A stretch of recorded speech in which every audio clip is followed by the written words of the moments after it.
Pernah kebayang nggak kalau profesi guru itu sebenarnya mirip banget sama arsitek? Iya, arsitek.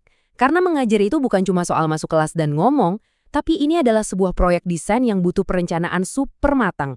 Di balik setiap sesi belajar yang keren, selalu ada cetak biru yang solid.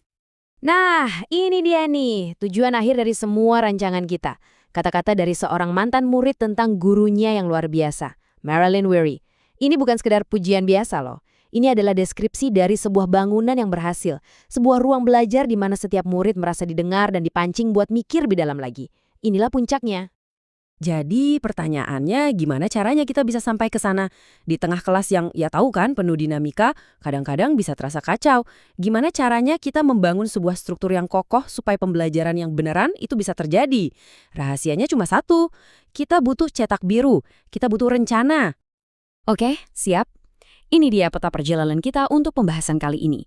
Kita akan mulai dari kenapa perencanaan itu jadi kunci, lalu kita bedah dua aliran arsitektur utama dalam mengajar, kita lihat juga peran perkakas modern alias teknologi, dan terakhir gimana caranya jadi perencana yang adaptif. Yuk, kita mulai dari yang paling dasar, fondasinya, perencanaan. Dan ini bukan sekedar tugas administrasi atau tumpukan kertas loh ya. Tanpa rencana yang kuat, seluruh bangunan pembelajaran kita bisa goyah bahkan sebelum kita sempat meletakkan batu pertama. Perencanaan itu sendiri punya banyak lapisan. Ada rencana tahunan, itu cetak biru besarnya. Terus, turun ke rencana bulanan dan mingguan, itu ibaratnya denah per lantai. Sampai ke yang paling detil, rencana harian. Nah, ini detail pemasangan setiap batu batanya. Semuanya nyambung dan saling membangun satu sama lain. Tapi, ada tapinya nih. Cetak biru yang paling sempurna sekalipun, itu bukan kitab suci yang kaku.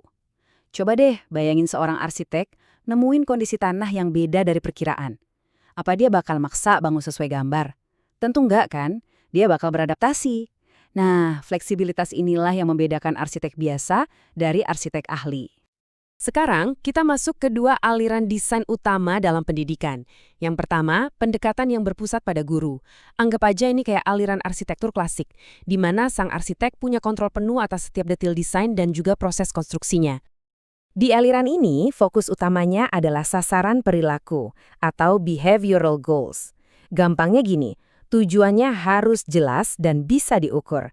Pertanyaannya bukan lagi apakah murid paham, tapi apakah murid bisa menunjukkan pemahamannya? Hasilnya harus kelihatan, harus bisa diobservasi. Jelas banget. Terus, gimana caranya? Lewat yang namanya analisis tugas. Ini logis banget sih.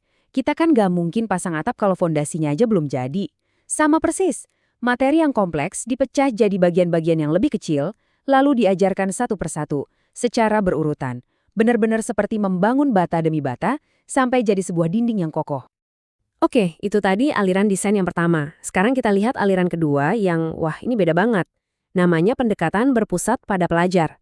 Kalau tadi arsiteknya yang membangun semuanya, di sini arsiteknya lebih berperan sebagai fasilitator. Dia ngajak penghuninya, yaitu para siswa, untuk ikut merancang dan membangun ruang belajar mereka sendiri. Ini adalah pergeseran cara pandang yang fundamental. Fokusnya bukan lagi pada apa yang guru lakukan, tapi pada apa yang terjadi di dalam kepala siswa. Filosofi dasarnya, motivasi dan pemahaman yang paling dalam itu datangnya dari dalam diri siswa sendiri, bukan disuapi dari luar. Artinya apa di kelas? Artinya, siswa didorong untuk menetapkan tujuan belajarnya sendiri, mereka diajak membuat rencana sendiri, bahkan memantau progres mereka sendiri. Peran guru di sini juga berubah total. Dari sumber utama informasi menjadi seorang pelatih kognitif. Guru yang bertanya, memancing, dan membimbing, tapi siswalah yang jadi konstruktor utamanya. Nah, ini dia perbandingannya. Kelihatan jelas banget kan?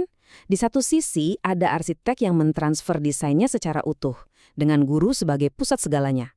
Di sisi lain, ada arsitek yang memfasilitasi, di mana siswa yang aktif membangun pengetahuannya. Yang satu sifatnya top-down, yang satunya lagi bottom-up. Dua filosofi, dua cetak biru yang sangat berbeda. Oke, apapun cetak biru yang kita pilih, arsitek zaman sekarang itu punya perkakas yang super canggih. Sesuatu yang nggak dimiliki generasi sebelumnya. Apa itu?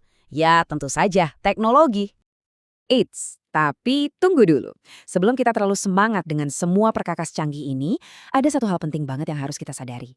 Nggak semua orang punya akses yang sama. Data dari Gallup ini menunjukkan potret nyata kesenjangan digital.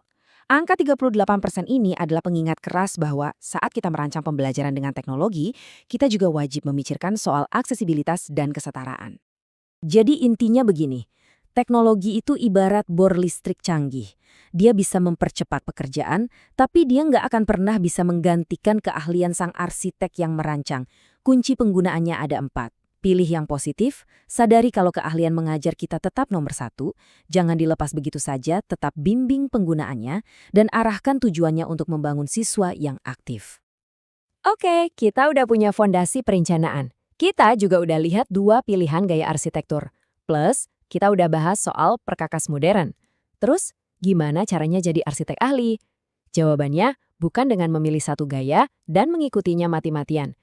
Arsitek terhebat adalah mereka yang bisa beradaptasi. Coba deh kita lihat kasus nyata dari Ibu Rumer.